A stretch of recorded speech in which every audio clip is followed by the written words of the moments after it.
नौशेरवां बादशाह की बेटे को वसीयत। नौशेरवां बादशाह ने मरते वक्त अपने बेटे को वसीयत की कि ऐ बेटा, सिर्फ अपने ही आराम का ख्याल न रखना, गरीब की दिलजोई की फिक्र भी करना, क्योंकि अगर तू अपने ही आराम की फिक्र में रहा तो फिर तेरे मुल्क में कोई भी आराम से न रह सकेगा। कोई अक्लमंद इस बात को जायज नहीं समझता कि चरवाहा सोया रहे और बकरियां भेड़िए के सुपुर्द कर दे। आवाम का ख्याल रख, इसलिए कि बादशाह अगर दरख्त है तो अवाम उसकी जड़ें हैं, और दरख्त जड़ ही से मजबूत होता है। जो अवाम के दिल को सताता है वो अपने ही पांव पे कुल्हाड़ी चलाता है। सीधा रास्ता वही है जो परहेजगारों का है, और वो उम्मीद और खौफ के दरमियान का रास्ता है। ईमान, खौफ और उम्मीद की दरमियानी कैफियत का नाम है। जो बादशाह चाहता है कि मेरे मुल्क को नुकसान न पहुंचे, वो मखलूक को सताना कभी पसंद न करेगा। अगर किसी बादशाह में ये सिफत नहीं तो उसके मुल्क में अमन कहाँ।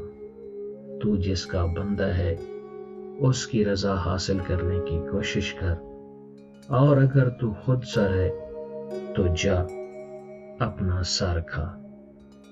खुशहाली उस मुल्क में नहीं आती जहां की मखलूक बादशाह के हाथों तंग हो। ताकतवरों से डरने की बजाय उनसे डर जो अल्लाह से नहीं डरते।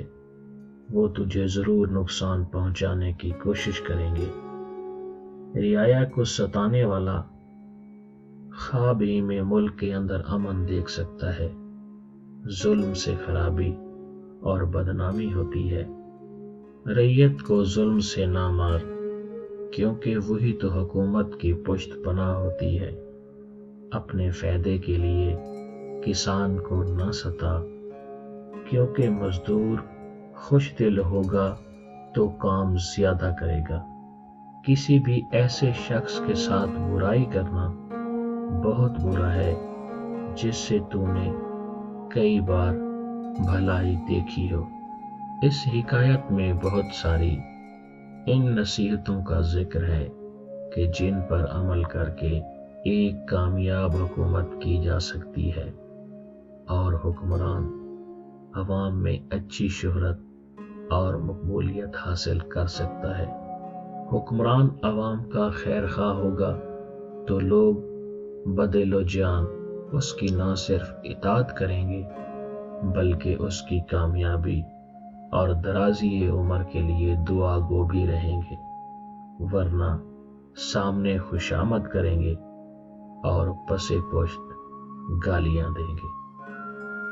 लोगों पर एहसान कर जैसे अल्लाह ताला ने तुझ पर एहसान फरमाया है। हादी न मिलेगा तुम्हें कुरान से बढ़कर, हादी न मिलेगा तुम्हें कुरान से बढ़कर, दौलत न मिलेगी तुम्हें ईमान से बढ़कर। खल्क़े खुदा को सताने से बर्बादी भी आती है और बदनामी भी। ये ऐसा नुक्ता है जिसको औलिया अल्लाह ने कुरान मजीद में गौर व फिक्र करने के बाद पाया है। इकबाल कहते हैं, गर तुमी खाही मुसलमान जीस्तन, गर तुमी खाही मुसलमान जीस्तन, नीस्त मुमकिन जुस ब कुरान जीस्तन।